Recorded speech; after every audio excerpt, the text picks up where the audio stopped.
Tell me something. Hey, man, how's it going? I'm TD. I couldn't be no more smoother. You know what I mean? Been down to the stove. What's going on, people? Northwest Arkansas and all around these parts. I just want to let you know that we think it's a beautiful day, and we also think that hell is on the way. That's what they tell us. But we've been through hell plenty of time. I'm from Arkansas. We've been through hell a lot of time. So we ain't worried about that. We know exactly what to do if we don't break our neck. Right? Tina. Who? Tina. Tina just walked in and sat down and looked me in the eyes and said, "You're a fraud." I said, "No, I'm not." So we become friends in about 30 seconds. And she's here from, whereabouts are you from? Springdale. She's a Springdale girl. And they're special girls all over Arkansas. We all know how special Springdale girls are. And they represent well, always represent well our state. So we're proud to have them. Chickendale is what we call it. And they wear Kentucky Fried Chicken sacks over their heads at the football games in Fayetteville or something like that, because they try to rub it in about chicken feathers and stuff. Are you from Springdale, actually? Uh-huh. And I remember when we first had our, the chicken dough, like downtown Springdale, where Yeah. we had all kinds of chicken things. Yeah. The Chicken Fest? That's what it was called. I saw the... They haven't done that in forever, have they? Man, I tell you what, it's been a long time. They should have. I saw that, though, but they had the... who was it? The Guess Who at that Chicken Fest. You know who the Guess Who are? These eyes cries every night for you. Da-da-da. You don't know that song? Yeah. Everybody knows that song. It's a rock classic, and they played it right downtown. And so Springdale must have had a lot of money in the bank to pull people in like that for that chicken festival. And then it just fizzled out, didn't it? Mm-hmm. Damnedest thing I ever seen. Now Rogers has got this new stage. That whole park thing it's really nice. Like I've been there several times. They've decided they're going to have an amp and a little amp at Rogers. One of them's going to be out on the freeway, and one of them's going to be back over here in town. So they're going to get you going and coming. They put the big bands out there and the little guys over here. Well, I join either way. So you're a music man? Can't go wrong with outside music, right? Are you a music man? I am. Go all the way back to the Allman Brothers were the first band I saw in 1970. And they were together, and man, they played the hell out of it. And they were from Georgia, and they played in Little Rock. And I saw, what was the name of that guy that played the piccolo? He knows. Ian Anderson, which was with oh my God, I can't remember. Jethro Tull, man, it was awesome. You remember them? Oh my God, you ought to go get that stuff. Talk about some stuff now. But their bass player was dressed like a bunny rabbit the whole time. That was about 1971 or something. And I just couldn't get over it. You know, he stood there the whole time and in that bunny rabbit suit, in big blowed up suit, you know. And I'd never seen it. I was a country boy, and I'd never seen nothing like it. So I immediately started going to the concerts, and I'd save my money so I could go. So who's your favorite singer now, like with this generation? Boy, that's a good one. That's depending on the genre. I think each one of them, you got the classic rock singer. He can sing the shit out of that. And he might be able to sing all the rest of it too. But he's just made for that rock. Right. Who? Paul, the guy from Bad Company. Okay. Paul Rogers. Paul Rogers. All right. He's a hell of a singer. And he's just made for rock. So that's who I'd pick for rock. For jazz, oh shit, Michael Franks, and he's my pick for that. He writes and he's an awesome guy, and he's 75 years old now. So I've been listening to him since he was 30. You know, for blues, It's huh? Elvis? Elvis is rockabilly. Rockabilly? Yeah. Blues would be more like B.B. King. And for R&B, oh shit. There's Teddy Pendergrass was good. Did you ever see him? Ooh, Lordy. He Marvin Gaye. Marvin Gaye. Okay. Yeah, Marvin Gaye. Honey, honey, what's going on? What's going on? What about country? Country is one that I'm off on, but I'll go for the boy from Oklahoma. So Blake Shelton. no, he's one step better. He's just selling tickets over here at the stadium for coming up here not too long. Oh. They used to fly him to Vegas for one show and then fly him back to Tulsa. That's how cool he was. Garth Brooks. Oh, wow. Okay. Okay, that's my choices. So I know a little bit about it. Go, woo! Let's set them all up out there. Yeah. Let's have them play one night. Let's have a festival. Let's do it. Boom, boom, boom. That's what Chicken Fest was. It was a festival. These guys don't know a thing about it. What we're talking about. Do you guys just not get out, Mike? Yankee boys.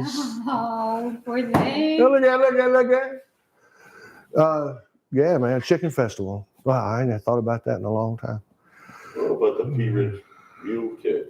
I've heard of it, and I've heard what's his name talk about it. But I never went. I guess donkeys aren't allowed. Huh? Donkeys aren't allowed. Are they? No, they're not allowed. Just mules? I never did understand the mules, and they got so many terminologies for mules. But do you listen to Dial Trade? Sometimes. You know what I'm talking about? Yeah.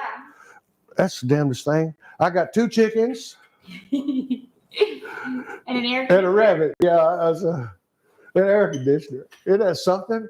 I'd listen to that. I just get swept away, man. I'm next thing you know, I'm lost in it. And I've listened to it so long that I'm hearing the repeats. These people, It's almost like I know them. What's up, Bill? You still trying to sell that ranch? It's hilarious. I think it's hilarious. And then he cuts away on the station, and this is Colonel Womack over here at the sale barn, and they're running in 3 calves right now, and they look like hell. They just look like hell. And then he goes over and calls a ball game over at Gravett. The guy's amazing. Hell, he's 90 years old. He's just and talking all that. Very articulate guy. It's still on there. Kermit Womack is a very articulate He's guy. still on? Yeah. I didn't know that. And then he's got another sidekick, and he's amazing. Do you mind turning your chair facing us and then look it over there to the side? Me? Yeah. Okay, that's fine. Now look at him. And then look back at the camera and laugh. Okay. Is that bourbon in that cup? No. Okay, just check. Well, instead of just subject jumping, ask me something of interest to you. You want to be a general? I want to be a general contractor. Yes. Well, that's tell me your intake on that, because you're a businessman, right? When you own the property, you can be your own general. So I didn't have to go through all that. Oh. So if you own the real estate, you don't have to have the license. Oh. You have a right to be your own general. That's America. Okay? Okay. The other countries might not see it that way. Mm-hmm. So anyway, I did it a few times, and you go through a lot of transactions, a lot of my, what do you call it? We were disappointed because the weather disappoints you. The guys disappoint you because they don't show up. They've pulled off you and got on somebody else. You're about to get over with, and they're just starting over there, and they're, they're calling you lying like hell and telling you this and that. And the deliveries are wrong. You ordered this kind of shit. They brought this, and you got to go fix it. So you're fixing shit constantly. You're the Constantly, man. I mean, that phone will ring and it'll be a big ass problem, and everybody will turn around and look at you because you the general. The buck stops right there, and you act like shit. I've had worse than that on my eyes. I said, I can handle any of that shit. That's the general. It ain't nothing. Don't sweat it. We'll get it done. That kind of. I like that. Yeah. Bring it. Is that what that is? That the kind of man you are? The buck stops right there. The buck stops right here. I'm tired of all the bullshit. Here's what we're going to do. Gotcha. You see what I'm like saying? That, yeah. Uh-huh. And if you don't like it, I got a big ass door over there. Look at that door. It's nice. Get the hell out of here. It's really Go nice. bother somebody else. I ain't got no time. No, they say that today you have to kiss your help's butt because there ain't enough out there. So it's completely flip flop. So you can't use that military approach. But I tell you, that's what some of the people need. I mean, my son exactly needs that military drilled part in his system. Definitely. yeah, it's It's there. needed. All of us needed it. I had to have it. That's wild, man. They told a story on me. Said, hell, man, it's my daddy told me. He said, if I hadn't beat the hell out of you, you'd be in the penitentiary right now. Now, you understand me, boy? You're a crazy little old white boy. Showing up at your door at 9 years old. What's that? Tell them about the time the Secret Service showed up at your door. Now, we told this story on another podcast. Well, this is not one of her. She hasn't heard this story yet. You gotta make her laugh. And the rest of I was a little rock boy, lived over on the east side over there by the airport. You said what? And there was Little Rock. And there was a young man came in our neighborhood. We had a little neighborhood, we was poor as hell. Every one of us was poor. Papa had a job and Mama had some kind of little job, and they had a little house with 2 bedrooms. We stayed in one. Me and brother stayed in one, and Mom and Dad stayed in the other. We was poor. So anyway, I lived on bread and milk. I think that was my diet. And every once in a while I got some cereal. But anyway, that was poor, right?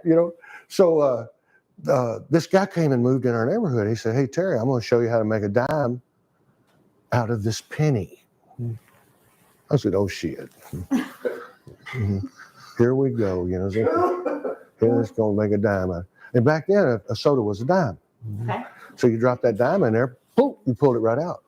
And in Arkansas, it gets so hot, a straight shot of soda in the summertime, this is about as good as it gets to refresh you back, bring you back. So we was thinking, wow. And he said, yeah, you not only can use it in a soft drink box, but you can also use it in a telephone. It'll work as a dime in a phone as well. So, man, he showed us how to do it. And so we started doing it as fast as we could. And we made about 3 or 4 real fast that he approved of. Went down to the Coke box, dropped them in, pulled that 10-cent soda right out of that slot, opened it up, and throwed it back. Man, we thought we was James Bond. You know what I'm talking about? We thought we was super cool, and we were going to keep doing this until the good Lord called us home. How many more do you make? We made about 40, I think, total, and we got a bunch of sodas. Our only problem was we kept doing it at the same box. We were stupid white boys. And kept doing it.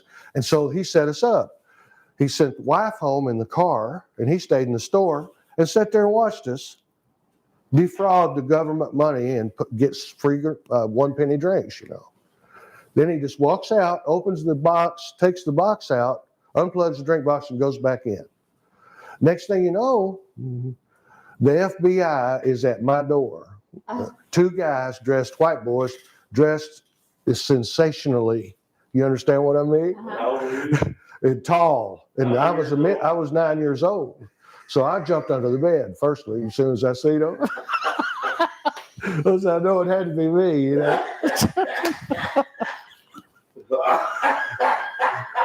So I put my ear out there under the bed. I tried to hear everything I could.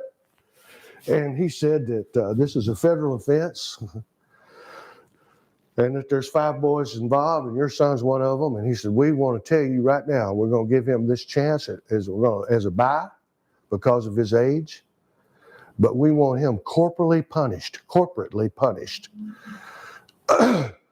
And I'm sitting over there going, corporally punished.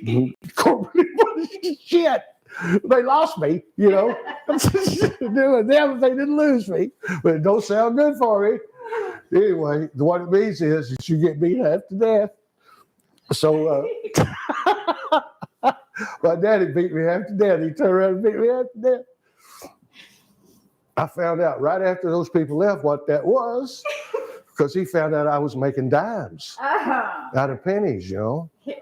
And I was 9 years old. And he said, hell, this guy's wild. You know, he ain't no telling what he's about to do. So I took that whipping, and I took so many of them. You know, sometimes I just take them, you know, just to see if I could take them. But you've never been Just go ahead and do wrong just to see if I can take it. But you've never been arrested. Huh? You've never been arrested. Never have. I had never had nothing. Except for that time when you're 9. I got close, yeah. Then there was another boy in our neighborhood. He broke into the trains. He would go break the locks off the trains. And he would bring out cigarettes and candy, Hershey bars and Winstons and Marlboros.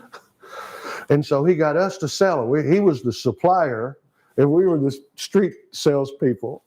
So I'm up there at school in junior high. I think I was, how old were you when you were in the 7th grade? 12, 13? Yeah, something like I that. was selling them candy bars. And I'm driving, you know, I'm thinking, wow, man, this is a wonderful life. I got money in my pocket. I'm a little kid. Police pulled up beside us.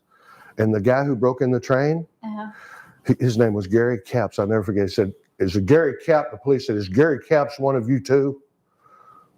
You know, Gary Capps said, yes, sir. He said, get in the back seat. And left me standing there. And they took off. And I walked, man, and my mind was jumping every which way.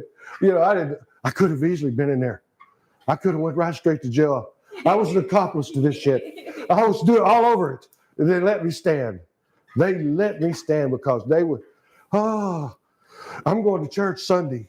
You know, as soon as it opens, I'll be the first one there.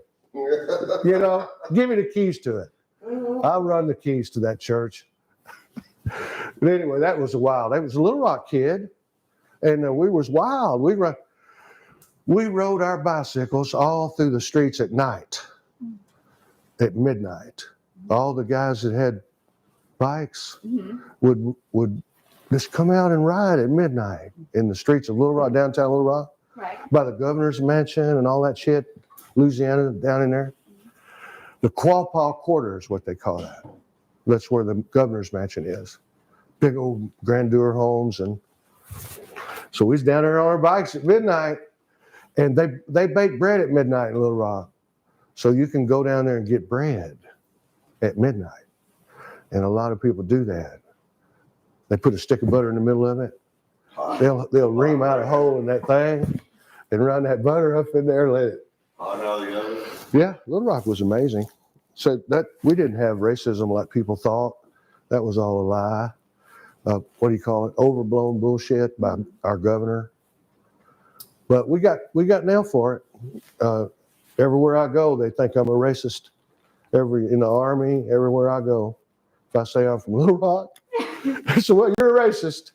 As soon as I say that, you know, because of what's happened in Little Rock back in the day and everything. And I said, well, you're wrong. And I said, we got along well and played ball together. And I said, I had a lot of friends. And I said, man, I enjoyed every one of them. I didn't give a shit if they was purple. You know what I'm talking about? And that's how we grew up in Little Rock. We had great teachers. Shit, our teachers were Little Rock teachers. Yeah. They could have taught anywhere they wanted to. They're smart girls.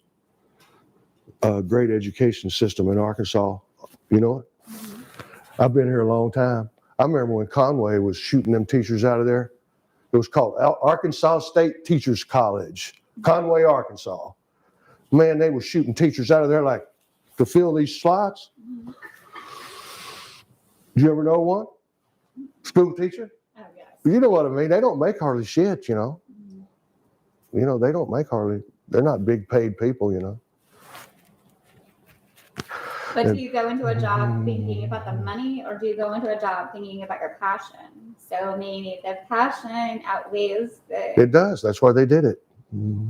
That's exactly why they did it. That's why I got so much respect for them. The teachers, I remember all mine. I loved every one of them. Shit. They was my world. Think about it. I spent 8 hours a day with them every single day. You didn't miss school or skip? Never. I did one time as a senior.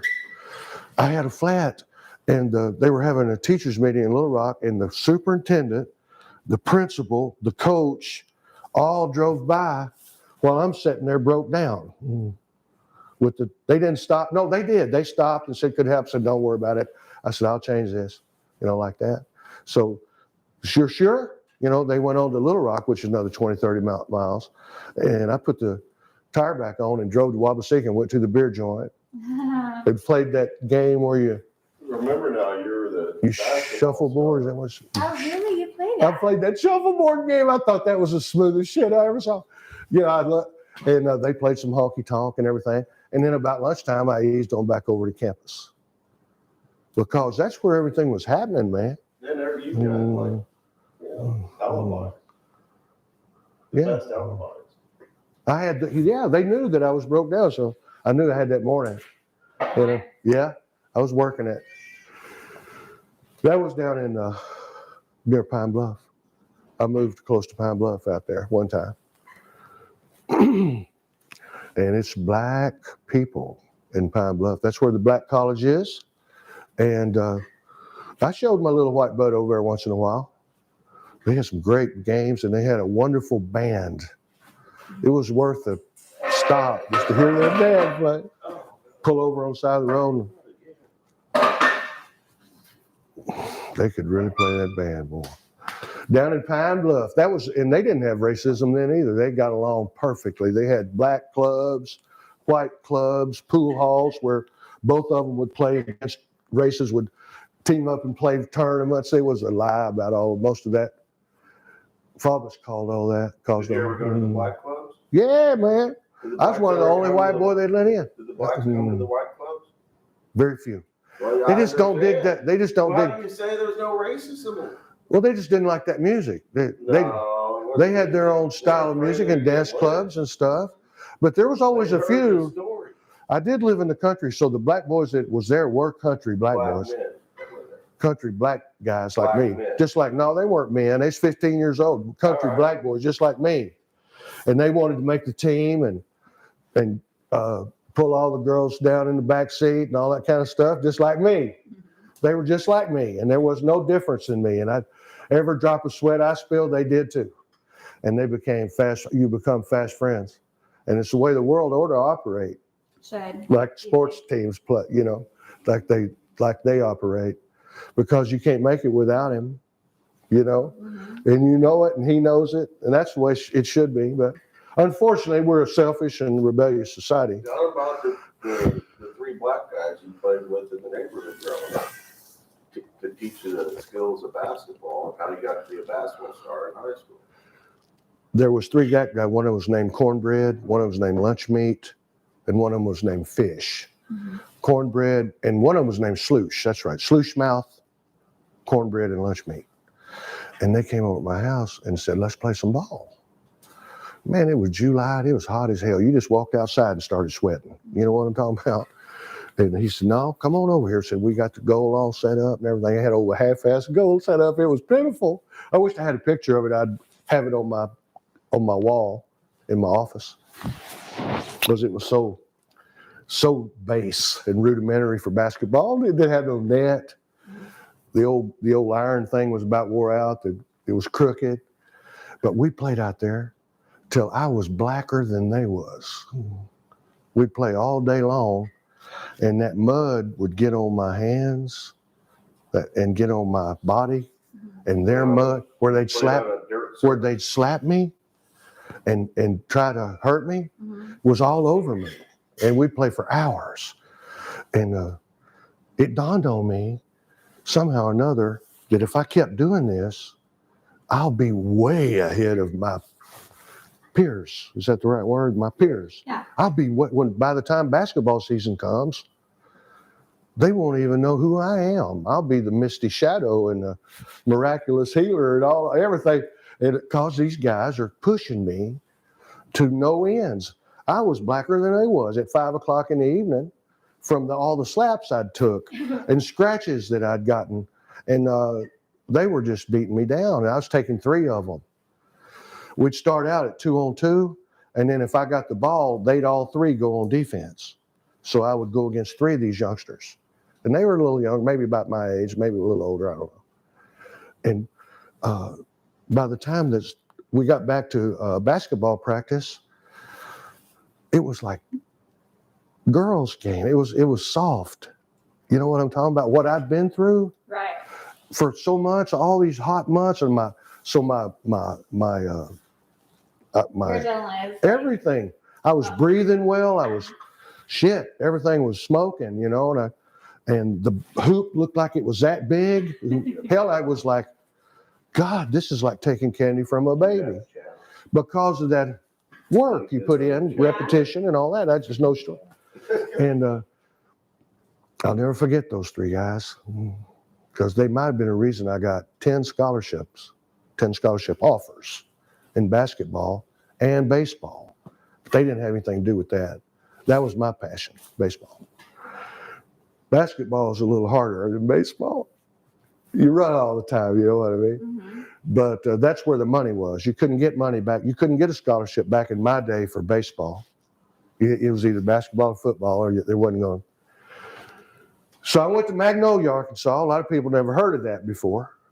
But those 3 black boys got my ass to Magnolia, Arkansas, and they were paying for every swinging thing, Tina, is that right? Mm-hmm. Okay. And my mama says, well, are you getting your fill of everything? I said, ma'am, mama, everything's paid for down here. I can't believe it. And I said, but he's working my ass off. I said, I don't even have an ass. I looked at it the other day. I tried to see my ass the other day, and I ain't got an ass. I don't even know how my britches are staying up. And I said, my legs is bleeding. I said, this guy's a maniac, mama. I said, I'm serious. I said, they need to bring this guy on CNN or something. But that's a whole other story about another guy who, by the way, made the Hall of Fame. The coach that I'm talking about being a crazy wild man, he did make the Hall of Fame in coaching in Arkansas. And I didn't make shit for the Hall of Fame. So he was right and I was wrong. But I went in the Army after that. You got about the hazing thing. Huh? Why did you quit? Oh, I ain't telling. That's an R-rated story. I'm not telling. Oh, the mule riders? I'm a mule rider. All right, well, what they had this hazing thing. They did. In order to be a mule rider, Southern State Arkansas mule rider, Southern Arkansas University mule rider, you have to be hazed. And so what they do is they break in your room, strip you down naked, and shave all the hair off your body. Mm-hmm. And that's okay out here on the arms and legs, but when they get up there in the nethers, it gets kind of tedious. And it's miserable from then on out for the next 6 or 7 weeks. It seems like it's miserable as hell. So I don't get it, but they did me first because I'm such a maniacal, wild ass, complete nuts guy that they liked, and they told me it was an honor to be, completely annihilated. Huh? How many were there broke in your room? 5. 1 on each extremity and 1 right there. And boy, you talking about get still. I have never laid so still in my life. I laid still, boy. And I was so ashamed. Shit, I was ashamed. And it was a terrible feeling in my belly. And some of the boys that played with me, they didn't like it at all and quit because they quit their scholarship. They went and found another school and took their scholarship over there because of it. And it was one of the reasons why I didn't like it either, but I was going to be first next year. I was going to get to go in on somebody next year. That was supposed to be my thrill. Since I was first this year, I'm going to have the keys to the rookies' door next year, and we're going to sideswipe his ass. And I got to thinking, I don't want to do that. I said, that's it. Y'all need to stop that shit. I told my roommate, I said, shit, there ain't nobody. That's crazy, insane. Come up with something else. And they did. Later on, they did. How many years? Several. They did it for several past that, but they did eventually quit it. Well, thank God. Hazing and all that shit's crazy. Yeah, it was running good players off. I couldn't drink but 2 beers. I'd be wild drunk. I'd play ball. All I did was play ball and exercise. If I drank 2 beers, I'd be all crazy, boy, talking crazy and walking crazy. And if I drank 3, you might have to call the police on me. The girls, all the girls on the basketball team, all the girls on the cheerleading squads, and they could all outdrink me. Every single girl could outdrink me. I didn't tell nobody, but they could kill, man. They could kill them drags. There's some girls that just they can't get drunk. They just I think they're really drunk, but they just know how to mask it. A functioning alcoholic. Yeah, they mask it, Yeah. you know, and they're good at it. Do you have anything to say about that? What? About alcohol? Was I right about that? Yeah, there are people that can do that. Yeah. Deeply. And then there are others that cannot. It brings out. And they're sloppier and shit, right? That's the other side of it. They're sloppy, Mhm. you know. Yeah. How did it come about that you don't drink anymore? She wised up. Maybe it took me a little longer to wise up, but I did eventually do so. Was married to an alcoholic for the last 5 years, and just totally changed my whole. I mean, don't get me wrong. I worked at a bar and I served alcohol, so like I have no problem with that. It's they not able to talk and can't carry on a conversation and can't look you in the eye is kind of drunk, you know? Goodness. If you can be an adult about it, then let's do that. So Alcohol turned you off on it because Definitely. I mean, I drank a lot, but now, no. Just, But you weren't I was sloppy. okay. Everybody's sloppy, But man. it's like, Everybody's can sloppy. you, like, can you grow out of it? How can you not be Yes, you sloppy? He just less sloppy. You know what I'm talking about? He can mask it a little bit. But if you look real close, I can smell alcohol on someone's or on his breath and like know that he'd been drinking. you're damn right. So, like, Immediately. I mean, as soon as they're on, then the whole room smells like that. I know. You know, right? So can you tell us about one of those funny sloppy stories? No, we don't want to hear it. We want to speak about one younger, beautiful stuff. I could tell about that. I don't like it. Accentuate the positive. Be thinking about that for the next podcast. Stay tuned in. Is that 30 minutes? No, Cool. I was talking about stay tuned in for the next one tomorrow. Cut it off. Because why? Because she's going to tell that sloppy experience. I don't hear that. Nobody wants to tell that. Well, the funny Mm. it's got a good outcome. Alcohol has never solved anybody's problems. It causes problems. Shit, everybody knows that. Right. We don't want to promote that. But you know, We do Trying want to to. promote that or trying to. We just want to have fun. and society promotes alcoholism, but you know, All right. you remember the 2 martini lunch? Well, Remember that? the shuffle In America, around you'd get a down the tax street? break if you went and had 2 martinis for lunch. Huh. You could take those 2 off your taxes. That's true. Back in the day. You don't remember that? They I stopped that in the 70s. I never heard of That- that. Like, It's 50s and martinis. 60s. Mm. I knew I'd make For them and 20 I years had they them, had- but They I felt never- like 2 martinis would make you finish that job 25 that years day. they had Right. that. You would finish those You could 4. deduct that from your You taxes mellow, if you I guess, weren't- into it. You know, you'd mellow in Anything more? to the job and finish on out. Okay. I think that's what they had.